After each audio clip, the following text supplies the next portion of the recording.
Welcome back to Recap and React with Candace, where I discuss some of my favorite TV shows, films, movies, whatever TV, movie related that I'm interested in. I know I've been gone, guys, but I am back. I did have to travel for work for a week, so I got a little behind on Love is Blind, but we about to get caught up this week, okay?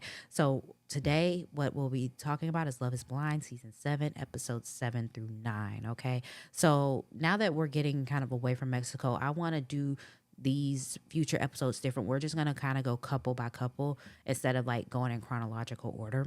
So the first couple I guess I want to talk about is Taylor and Garrett because they seem like the simplest one out of the bunch at this point. So we start off this batch of episodes. They're real cute in Mexico still, and still in Mexico, she's kind of let him know how she appreciates him for being comfortable moving at her pace, just because she's feels like she's moving at a little bit of a slower pace compared to some of the other couples. And he's appreciative of that, of her letting him know that. We get back to DC, and their first night in their apartment, this is when they are like, okay, we're finally going to see each other's social medias, because at this point they have not seen each other's socials, and they were really cute. I really liked this moment with them, like their banter. They just have really, really good chemistry. At this point, they are the only couple that I feel confident will actually get married at the end of this. um so then Taylor, she's meeting Garrett's family in Fredericksburg, Virginia. He's always lived there, grown up there. His family still lives there. So they seem really nice. I really liked his family, but um it became clear that Taylor's parents don't really want to participate in the show. And so that was a little, that was a little bit red flaggy. But like some people's parents are just not comfortable being on camera like that, which is fair. I think his mom, just like her reactions and stuff, she seemed very skeptical of the process. Just looking at her face, at first that's what I wrote down just by looking kind of at her facial expressions. But then we also got her basically saying as much. A little bit after that, she was saying that she's worried about the speed of everything in the process, and even his sister kind of second that, and was kind of saying like, it's just, we're supposed to be comfortable with you marrying him in 2 weeks, and that's tough, which is totally fair. I think I would be skeptical too if one of my family members was doing this process. So I think Taylor did a good job though of reassuring them. Like she didn't just leave it to Garrett to do all the reassurance for his family. Like I like that she spoke up and was confident in their connection enough to speak up for herself and express like their feelings, what they've discussed, and all of that. So I like that with them. We get to see Taylor's apartment. I was like, it wasn't bad looking. I just expected, like, I don't know, just with her personality, I don't know. I thought I expected something different. It looked kind of like a college apartment, like how your apartment would look in college, not like a working professional per se. But I mean, it wasn't like a bad apartment, but just like the decor and stuff didn't. Um, Garrett basically is saying he would like to move to Fredericksburg, but it's clear that Taylor wants to, she's basically very clear she wants to raise her family in San Diego. And it seems like she's not compromising on that. I don't know how I really feel about that. Um, I don't know how I feel about her coming on the show being and wanting to live so far away from where everyone is based. You know what I mean? So it's like, well, why did you come on for dating in the DC area if you trying to make your man move to California? Like that's completely on the other side of the country. I didn't really like that about her. I felt like that was very unfair to put him in that position. That's just my opinion. So then we see them have dinner. They discuss the whole Monica and Steven thing, which I'll get to that when we talk about Monica and Steven. Taylor, she's excited to take him to San Diego to meet her parents. His parents have been sending him stuff, so he lets her know this, like basically that they are not confident in the process and how quick the whole process is. He is basically concerned that her dad won't be okay with the timeline of the process as well. So, but he's basically saying like, I don't care if my parents support me or not. I'm still, if I want to marry you at the end of this, I'm going to marry you. But it seems that he's not super confident that she feels the same way in terms of like, if he does not get her dad's approval, he's not confident that she will still marry him. And I kind of agree. So that's the one little thing that kind of has me worried about them. We do get in this episode, in this batch of episodes, that Garrett does meet Taylor's friends, and he reassures that he's prepared to move. He basically reassures Taylor and the friends that he is prepared to move to San Diego for her. If they get married at the end of this, he is willing to move to San Diego. Her friends agree that she looks really happy with him. They're saying they've never seen her like this, never seen her like with so much PDA with somebody, look at somebody like this. So that's, I think, very reassuring from him for him, because I remember in the first batch of episodes he was worried about whether or not she was attracted to him. So just like that her friends can see like how she gravitates and how she is with him, I think that really helps his confidence. So that's kind of where we left with Taylor and Garrett in this batch. Next, I guess let's talk about Nick and Hannah. So they're in Mexico. We get like an initial reaction. They're kind of talking about what they could work on in one of those little like selfie videos that they do. Hannah feels like she needs to work on being less bitchy, and Nick thinks that he should think twice before he says things. I guess. I mean, Hannah, we'll get to her. She is definitely very bitchy. I don't know that Nick, I mean, yeah, he could kind of think twice a little bit, but I don't think like he's as bad as she is, honestly, that's just my opinion. So then they do this bungee jumping in Mexico. I wouldn't be doing the bungee jumping. Let's just, y'all can have that. I almost feel like I would rather skydive than bungee jump personally, but that's just me. Uh, so then they get back to DC. Hannah's talking about her dog. She has a dog and talking about the responsibilities for the dog. And he's just asking her, like, okay, like, what would you expect me to do for the dog? Like, I know that's your dog, but like, how, like, responsibilities, how do you see it split and stuff like that? So he's just trying to understand what her expectations are of him with the dog, since it'll be their dog together. She's kind of like getting a little weird about it or whatever. And then she goes on this thing, this kind of rant or somewhat, I don't know, talking about how she thinks she's more mature than him. And basically, like, she feels like it's her way or the highway. And they're both kind of like laughing it off and stuff. But I can tell this is not going to go good. I think Nick is kind of seeing a little bit of red flags, but I don't know. Like, I don't see it going well. Like, yeah, they laughing it off, Kiki, whatever, but I don't think it's gonna go well. Nick, we find out. Well, I think we probably already knew that he lives with his parents, but I just didn't remember that little tidbit. He's Catholic, but Hannah isn't really religious.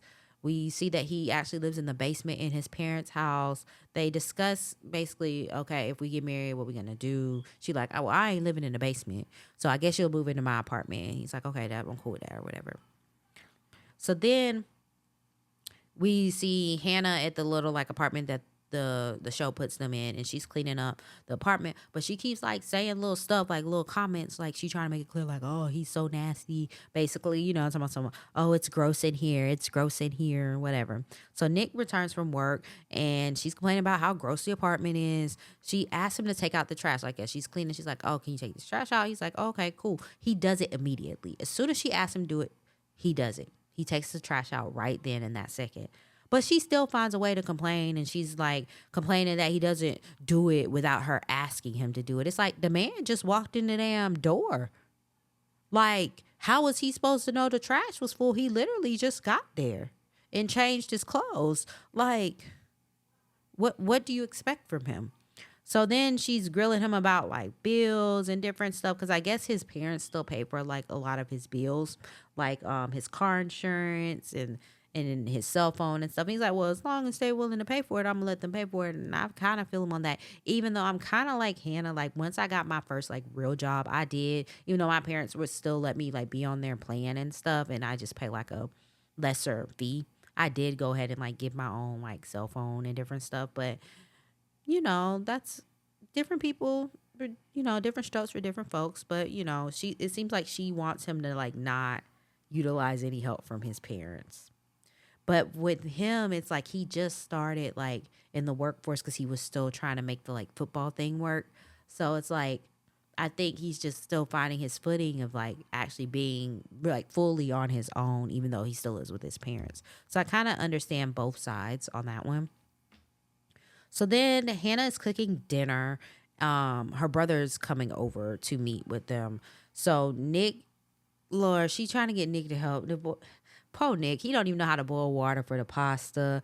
I kind of felt bad for him.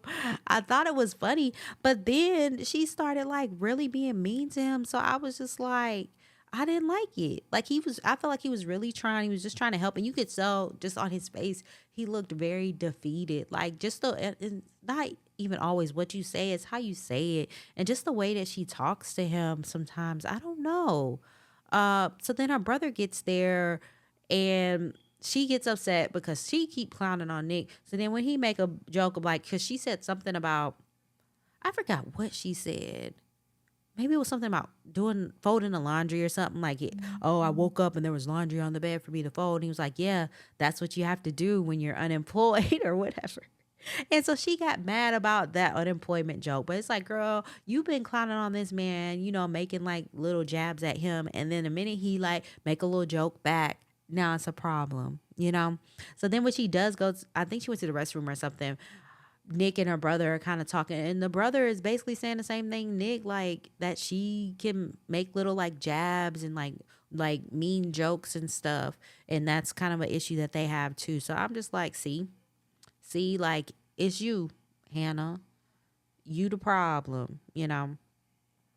So then Nick meets Hannah's parents and her youngest brother.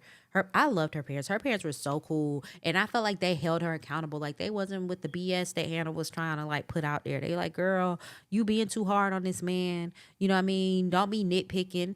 That's basically what they told her. Cause Hannah basically like they're sitting down and talking. They're enjoying like the conversation with Nick, and then they like she's like, okay, now are y'all gonna when are y'all gonna grill him? They're like, we ain't gonna grill the man. We sure you grilled him enough. And it's like it's so funny how her family keep clocking her tea. Like her family just they know how Hannah is. So then they even like they even basically said that she is bossy and she nitpicks or whatever. And so I like Hannah's family. I like how they're holding her accountable. So I was feeling this little meeting. I still don't feel super confident about Hannah and Nick. So then we do get to see Hannah meet Nick's parents. They hit it off. His parents really loved her too. So we see like the family interactions, all that stuff is good, but I don't see them getting married at the end of this. All right, so next I'm gonna save Tyler and them for last. Let's go ahead and go with Tim and Alex. So where we left off on the last batch of episodes was when we don't know what Alex did that Tim felt like it crossed the line. Like we do know that she put her hands over his mouth when he was trying to talk or whatever. But I'm wondering, like, I think he said that she called him out of his name, but I'm wondering what it was. Like, did she call him or like I don't know. We're gonna have to see. But I don't think they're gonna tell us because at this point they've kind of decided to work it out. That's what we're seeing in this batch of episodes. They're Mexico. Uh, Tim was not really feeling how she handled the conflict. She said she didn't realize, she knew he was upset, but she didn't realize the extent to how upset he was. So they're going to try to work it out. They're doing this ATV riding thing. They have to ride over this like long bridge. I wouldn't have did it. I wouldn't have. They both agree to try to start anew and just leave the disagreement in the past and move forward. Tim agrees to come back to the hotel room with her that night because he didn't stay in the hotel the night before. So right now they seem good. They're leaving Cabo back on track. We get back in DC. First night, we find out Tim doesn't like to cuddle. I don't know. Like I like cuddling, but me sometimes it's hard to get comfortable a little bit. Sometimes like if you're trying to go to sleep doing it, you know what I mean. And then we start cuddling, but by the time we wake up, we ain't cuddling no more. Me and my husband, so it is what it is. Um, so basically, we found out that Alex's dad doesn't know about the engagement. Her mom and her brothers do, but her dad doesn't. So Tim is meeting her family. It's just her dad, her mom, and her brothers. I wondered where her stepmom was at. Maybe she just didn't feel comfortable being on camera. I don't know. So she basically prefaces the meeting with her family and kind of gives overview of the experiment without mentioning the engagement since her father doesn't know yet. Her family seemed really receptive. I think they really liked him. The brothers even seemed cool or whatever. Tim asked, they're all sitting eating and stuff. Tim cooked, I think. And so Tim asked for a moment to talk to her father alone or whatever. And that's when he reads the letter that he read in the pods that he wrote to her father, asked for her hand in marriage. father gets really emotional and he gives his blessing. And so they're really excited about that. And they basically already calling Tim their son, the mom and the dad. And yeah, and it even seemed like the brothers liked him too. So this was a good family meeting for those two. So we see Tim's house. It's nice, but it's very masculine in terms of the decor. But he has a nice home. We get to see Alex's apartment. Now her apartment is very messy, like just clothes everywhere, all over the bed, all over the floor. Uh, just like with Tim's military background, I could tell that part of their life could end up being a struggle a little bit. Trying to get her to be a little bit more organized. Not like I don't want to say she's dirty because I don't, messy or whatever, but just a little more organized. But he didn't come off judgy about it. Came off okay about it. So, that was surprising. Like I didn't know what to expect there. Let's go ahead and talk about. We'll go ahead and talk about Monica and Steven. So this is still in Cabo. They had a lunch date, and she brings up him saying he was going to get her flowers. He didn't get the flowers. And this becomes a whole thing. It's like, ma'am, y'all not even back home yet. Like, it felt very nitpicky. Like, I get, like he said, that's what it would be like being with him. But I don't know. Monica, she was like, I don't know. Like, I mean, I just felt like she was doing too much. It was too much. So she's basically saying like her love language is I don't know, gifts. I don't know if it's even receiving and giving gifts is hers. And it was so funny. Cause he's like, I understand I don't have to get something top quality for you. You just like want me to show that I'm thinking about you. Like I don't have to get you like a Kate Spade bag. And she's like, baby, Kate Spade is not top quality. She's like, maybe like YSL. And he's like, I don't even know what that is. And she's like, well, like Louis Vuitton. So I don't know. That was just funny to me that he didn't like know like the higher end designers or whatever. So he seems to kind of be second guessing like whether or not second guessing, but just not totally sure that they're going to get married at the end of this. Like he doesn't seem like 100% sure like he was before. And now she's kind of panicking, spiraling a little bit. But it's like, girl, you nitpicking this man over some flowers. You better be careful. But we'll see at the end of the batch of episodes, like it was probably doomed from the start anyways. So then Steven, they're at the little like final dinner thing. Not a lot happened at this dinner, but I did mention I wanted to mention the Steven and Monica stuff. He seems a little standoffish. The fireworks are going on. He's talking to what's his name? Garrett. And everybody else is kind of going over to watch the fireworks. She made it seem like it was like a couples thing, like all the couples was watching the fireworks together. But it's like even Tyler and Tim, they were the ones standing next to each other and stuff. Just like, it wasn't like all the couples were just coupled up at the fireworks. It was, you know what I mean? But she made a big deal about that. And for me, it's just she's being a little toxic, honestly.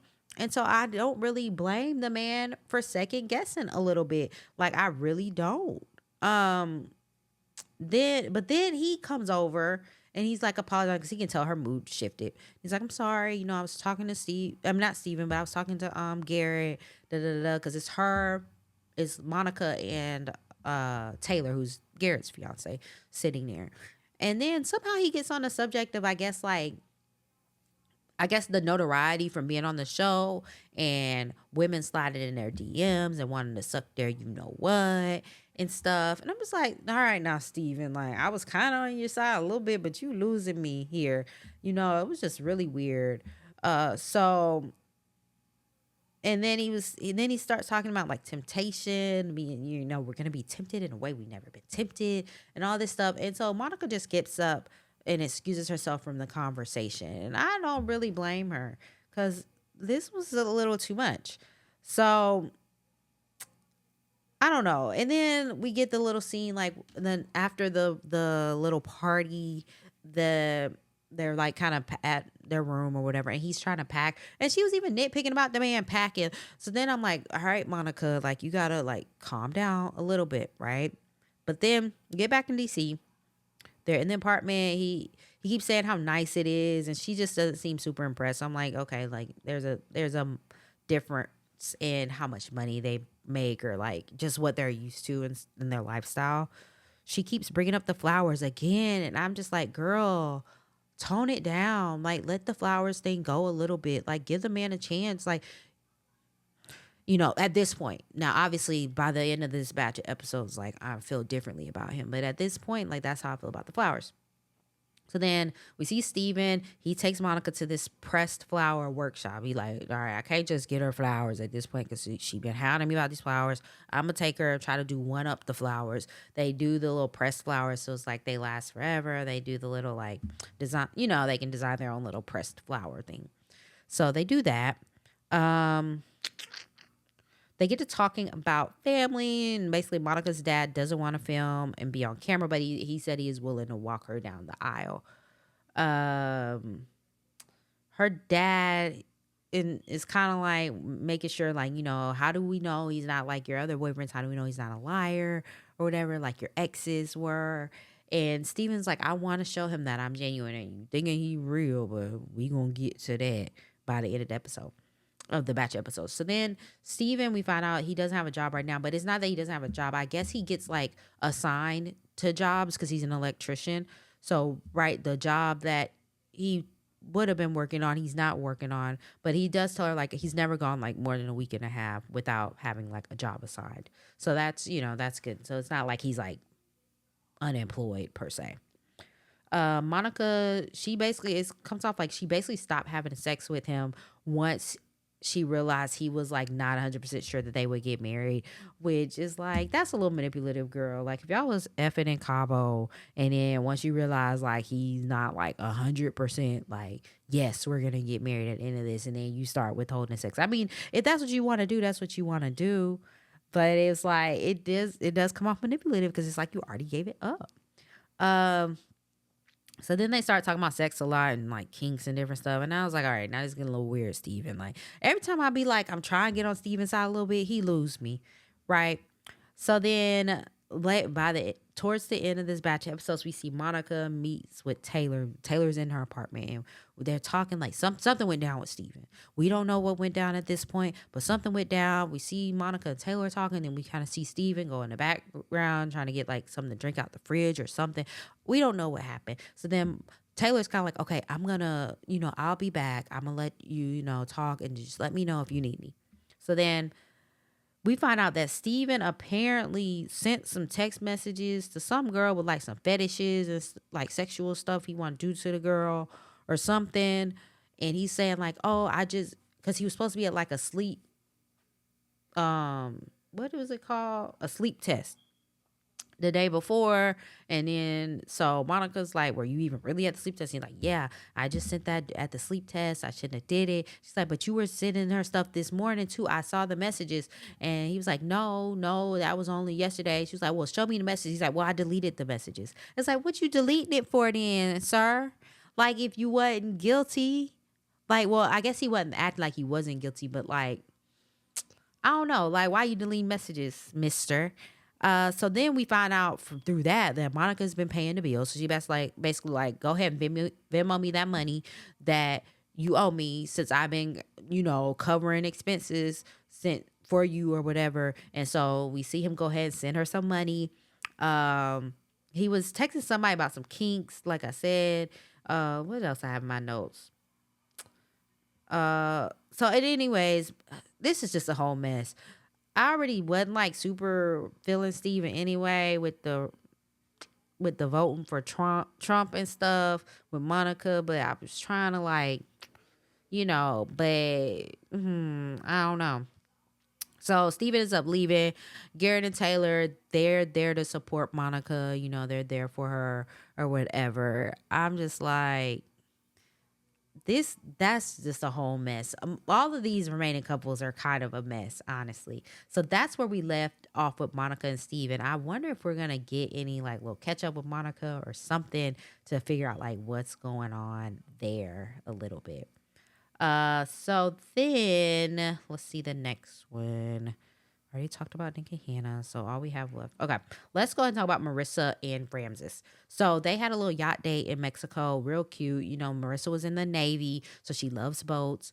Loved that little date. Okay, we get back to DC, and basically they're discussing like their nerves surrounding the wedding. He's nervous about meeting her mom, and Marissa is like, I mean, I don't know. Like, it didn't seem like she gave a whole lot of reassurance. And by the end of the episode, I know why, because the mama is a piece of work. Marissa wants a black wedding, like everybody. She wants everybody to wear all black, and then just for her and Ramses to wear white. And he's like, nah, we can't be doing a black wedding or whatever. But she's like, no, no, I want to do black wedding or whatever. They have a little cute banter there. Um, so then we get Ramses cooking for Marissa. They discuss work and her schooling or whatever. So she's having to commute a long way because um she goes to school in Baltimore is what it sounds like. So then they discuss kind of the wedding plans a little bit. He did say he's willing to move to Baltimore so she doesn't have as long a commute because he can work remote a lot. So that kind of works out.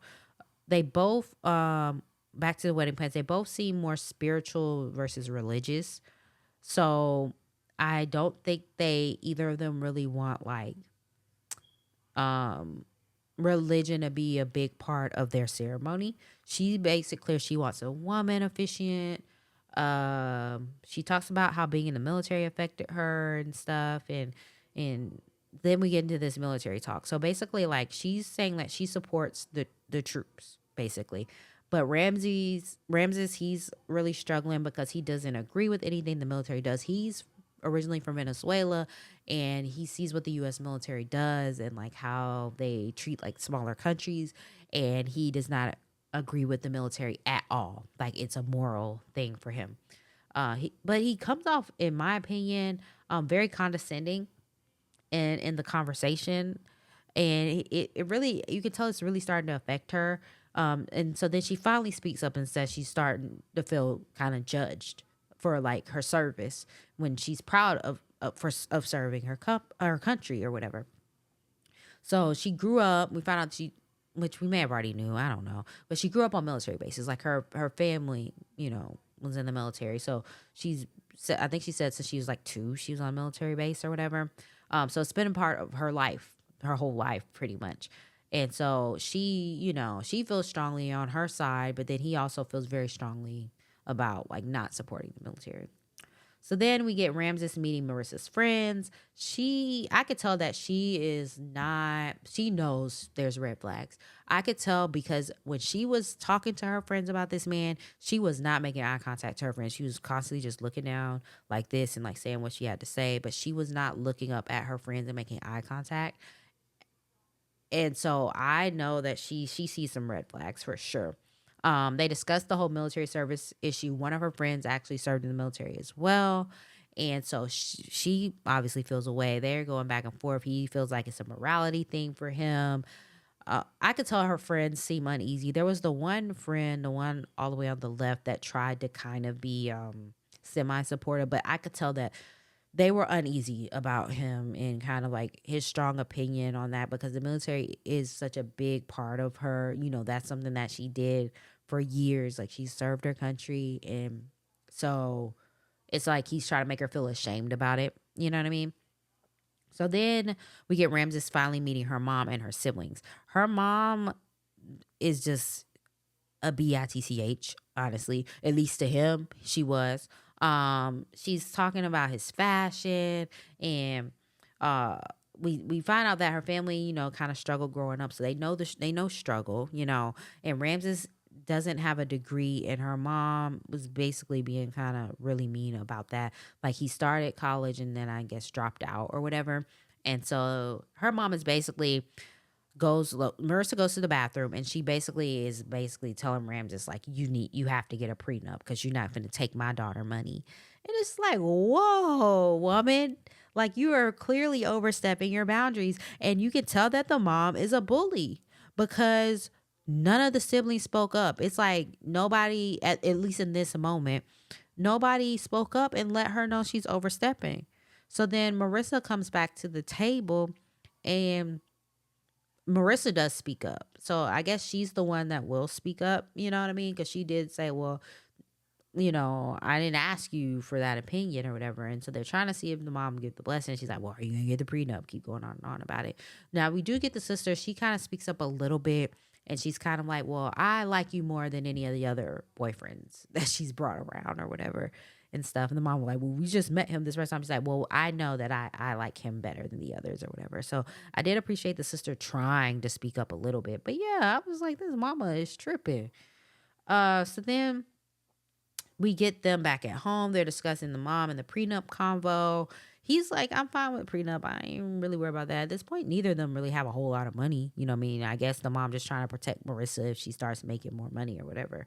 They discuss the kids' timeline. He wants to wait 3 years for kids. And she's like, I ain't trying to wait no 3 years for no kids. You know what I mean? So then um they want to talk about birth control. She's basically like, I don't want to go back on like hormonal like birth control. She don't want to go back on birth control, but he doesn't want to wear condoms. She's like, well, I'm not going back on birth control. So either you wear condoms or we just have to deal with the consequences that come from not wearing condoms. Basically like, either you wear a condom or if I get pregnant, we gonna have a baby before you ready to have a baby. And he's basically saying like sex with condoms isn't enjoyable. It's like, so you anytime you have sex, you not wearing condoms because that's not safe. So I'm just like, I don't know. I didn't like this from Ramses. I'm just he is a red flag. I really want Marissa to run far, far, far away from this man. Cause what? All right, let's get to our final couple though. And then I'll get my rankings. Tyler and Ashley. They've been my favorite from day one, and now I'm a little. I haven't. Okay, I want to preface this for you guys. I have not been reading the articles or the social media posts or whatever about Tyler, so I don't know like the intricacies or the ins and outs of the situation with the baby thing. Before we get to that at the end, okay, guys, I think after once I finish filming, because I'll be on episodes 10 and 11 next, I'll go ahead and start looking at some of the stuff because I just wanted to like give my opinion on the information that would have been had when these episodes came out. You know what I mean? All right, so we get them in Mexico. They're riding the camel and stuff. They discuss if they could see themselves getting married in the process. Ashley feels like sure, like yes, like you're my person. They start discussing like family holidays and extended families, how they'll handle that, which I think is good because like with me and my husband, like we alternate the two major holidays because our families don't live in the same city.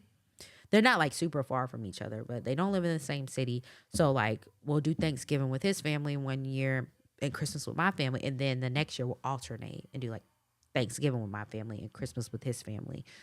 So that's kind of like what we found that works for us. But that's something you have to figure out, especially if you're really close with your family and like your extended family. And that's how you want to figure that out, especially once you have the kids too, because you want to make sure both families get to spend time with the kids. So then they start talking about like creating their own traditions and stuff, which I thought was really cute. They get back to DC that first night. They seem very in tune with each other. Even like they like the same like the thermostat set to the same temperature and everything. It was insane. We see them pray together before bed, and he's getting all emotional and stuff like that. And then next we see them discuss some wedding plans. Tyler is saying he wants to be very involved in the wedding. She's like, well, how involved do you want to be? He's like, I want to be very involved. She's like, basically like, you kind of sit this one out, but you can get like, basically she's going to get the final word. Like, I'll consider your input, but I'm getting the final word. And he's like, well, I get to name the babies. And she's like, I don't know about that. She's like, okay, you can name the boy. And I'll name the girls. And then, it was just a little cute, like back and forth with them. So then Tyler meets Ashley's dad.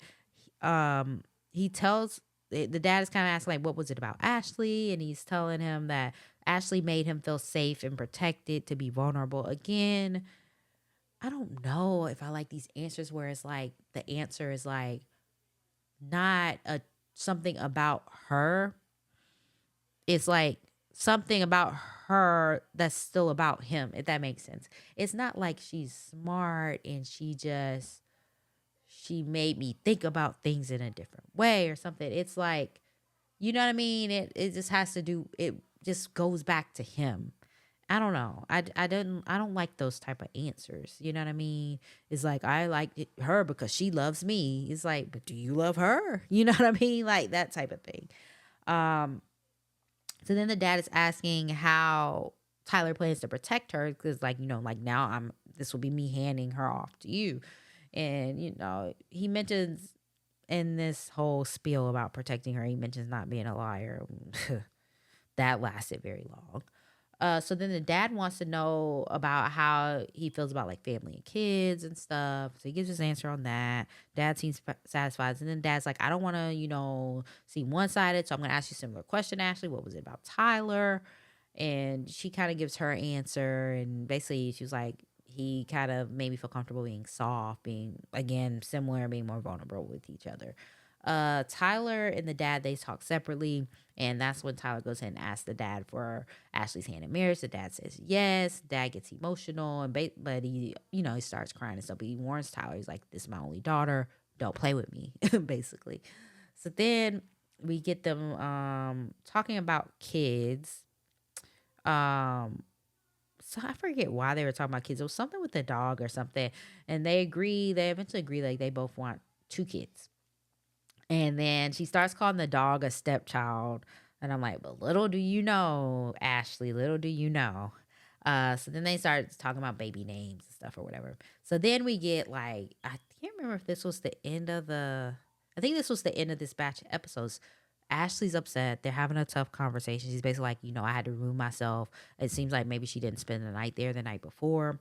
And so I'm like, what's going on? Because I don't know all the details. Y'all. I have not been reading the articles or none of that. I don't know like the specifics about this Tyler situation. So whatever he told her on this episode could very well be a lie for all I know, because I ain't been reading the articles. Okay.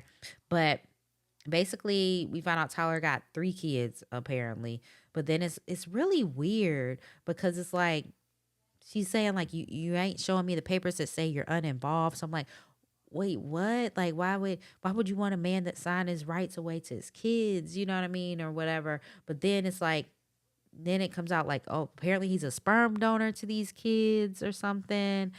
And I'm just like, Ashley, girl, just trust your gut. Like, if you feel like it's more to it, trust your gut. I don't trust Tyler in this situation, and he's begging her to just like take a chance on him. I don't trust it. I'm very disappointed because this was the couple I was like riding hard for. And it's just like he's a whole fraud, is what it seems like. Like, again, I ain't read the articles, but as soon as I get press stop recording, I'm gonna go read them articles so that I'm more like informed when I watch episodes 10 and 11 finally.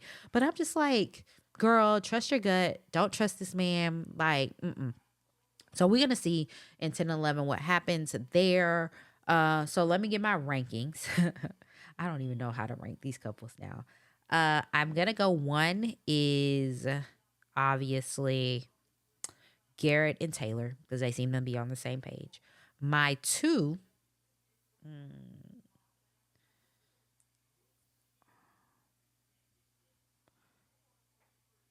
I'm gonna go with Marissa and Ramses. I think honestly, the only one I think I'm gonna get married is Garrett and Taylor. But we'll put two Marissa and Ramses, three Tyler and Ashley, because it based on what he's saying here, that he just was a sperm donor for this couple that wanted to have kids. Uh, so I think it is something that maybe should get passed, but it is a big lie. Like, he should have been upfront about that. Um, Number four, I don't know. Like, I guess I'm just gonna tie Nick and Hannah and what's his face, Tim and Alex at four. I don't know. I don't think either of them are getting. I don't think either of those couples are getting married. And then obviously we gotta put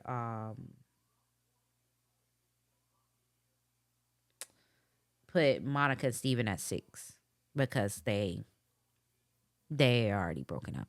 So yeah, that's my rankings, y'all. That's where I stand. I'm sorry I'm late on this, but my real job, that comes first. So, anyways, I'm gonna try to get 10 and 11 out before the finale drops on Wednesday as well.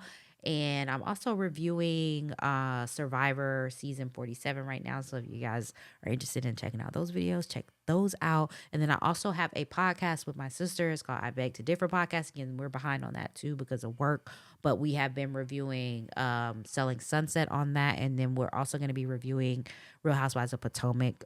So if you want to check that out, check out that. It's a YouTube channel. And we also have podcasts like on Spotify, Apple Podcasts, all that stuff. I Beg to Differ podcast. So if you want, check that out as well. And thanks you guys for listening and watching. I'll talk to you guys next time. Bye.